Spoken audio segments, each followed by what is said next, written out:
Hello YouTube and welcome back to another fun-filled and exciting episode of Easy Prepping. I promised you a video on the way you could store water absolutely free. So let's proceed. I happen to like V8. I don't know of anybody that doesn't buy at least some type of edible product in a plastic container. I prefer to use containers that had a liquid in them already, such as this, or even salsa. Anyway, let's, oh, by the way, quick tip. I use this for cleaning out the toilet at the man cave. Dump it in there, let it sit overnight, comes out sparkling. As I was saying, I like V8. I go through quite a few of these. But once one is empty, I rinse it out. This one has been rinsed. It has not been put through the dishwasher. We do put them through the dishwasher, and if you do the same, I recommend no high heat on these. Do not put your dishwasher in sanitize mode when you're washing these. You could just wash them out by hand. That's probably safer. If you do put them in the dishwasher, remove the label. You don't want that paper coming off in your dishwasher and clogging up the filters in the bottom of your dishwasher. On to the next step. We have the container full of water. I recommend filling these completely, all the way very top, so that when you screw on the lid, no bubbles. No air inside whatsoever. Also, a lot of these, once I get them filled, to make sure I'm absolutely tight, I'll go around with some electrical tape just to try to make them more airtight than they already are, just to be more on the safe side. Now, storing water long term. Once you get your containers full, I'll put a picture up there of the shelves I have mine on. A cool, dark place. Some stored water hates sunlight. Now, pretty much any light, but especially sunlight. So a cool, dark place, preferably a basement, is the desired spot to keep your water. It is recommended that you not store water like this for more than 12 months maximum in containers such as these. You could empty these out and refill them. I do keep them in longer than a year because I have a device called a Berkey. What I can do is empty these into my Berkey, and it is a super filter that will filter the water as it gravity feeds through the Berkey, and what comes out the bottom is good water. Years ago, I purchased my Berkey, and I'm glad I did because the price has gone up considerably since then. But I had not tested it. I said, I'm just not that organized. It was just on the shelf in the basement. I knew it was there if I needed it. And here's only about a month ago, our water company contacted us with a boil water advisory. I figured that's the perfect time to test my Berkey. So I got it out of the box, put filters in it, got it all put together, and set it up in the kitchen, and it worked great. I took tap water, put it in the top of the Berkey. We took tap water out of the bottom of the Berkey, and it was fine to drink. Well, I'm still alive. Another way you can filter your water with something that costs far less than a Berkey is a device called a life straw. I will try to find a picture of one of those. I have several, but they're in deep storage, and I'll get one up here on the screen. But you could, these are meant for, well, for backpackers or camping. You can bend over a creek or stream or pond and drink from the water, and it filters the water as you're drawing it through the straw. You could get one of those and then use it to drink your water after it comes out of these containers and feel a whole lot more safer about what you're doing.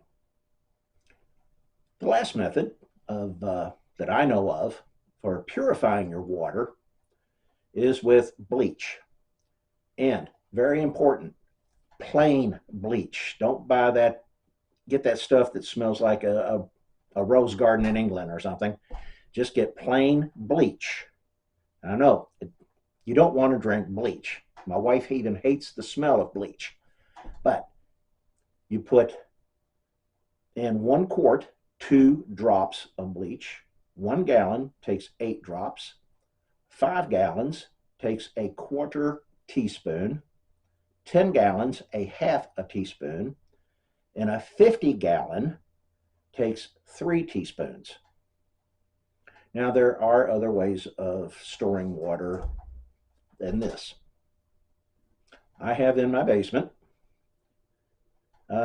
some containers, 5-gallon, some are as big as 7, that I've had a lot longer, that are stackable. And I think these are more for someone that would consider bugging out, if they plan on bugging out in a vehicle, because these are not light once you fill them with water. But I did buy a few of those, got them on Amazon. They are not inexpensive. They are fairly high. But I bought some of them, filled them with water, put them in a corner of the basement, forgot about them. I also wrote on them the date that I filled them with a Sharpie, which reminds me, I always carry a Sharpie. You can see I write on stuff when I buy it, or that's the Best Buy date. And you should probably write on these when you fill them, so you'll know when you hit your 6 months, year maximum. Anyway, there's the 5-gallon containers. Then there's the 55-gallon containers. A few months back, more than a few months back, more like a year ago, I found on Facebook Marketplace somebody that was only about 8-10 miles from me, is selling food grade 55-gallon drums. I believe these, they were labeled, they had lime juice in them. So I cleaned them out rather well. I used bleach with about 5 gallons of water in them, rolled them around for quite a while, emptied them out, rinsed them out several times, put them where I planned on them being forever in my basement, ran a hose and filled them up. When I mentioned to the person that I bought these from about getting the water out, because I had not stored water in 55-gallon drums like these before, she said that Amazon sells a pump that is designed to fit into the port in the top of these drums, and then you just pump your water out as you need it. Preppers have a rule of threes. It's, you could go 3 minutes without air. I couldn't hold my breath for 3 minutes. Anyway, 3 days without water and 3 weeks without food. I don't plan on doing much about the air. I know there are preppers that recommend buying gas masks, but I haven't done anything about air. My top priority is water, and I have stored a considerable amount of water.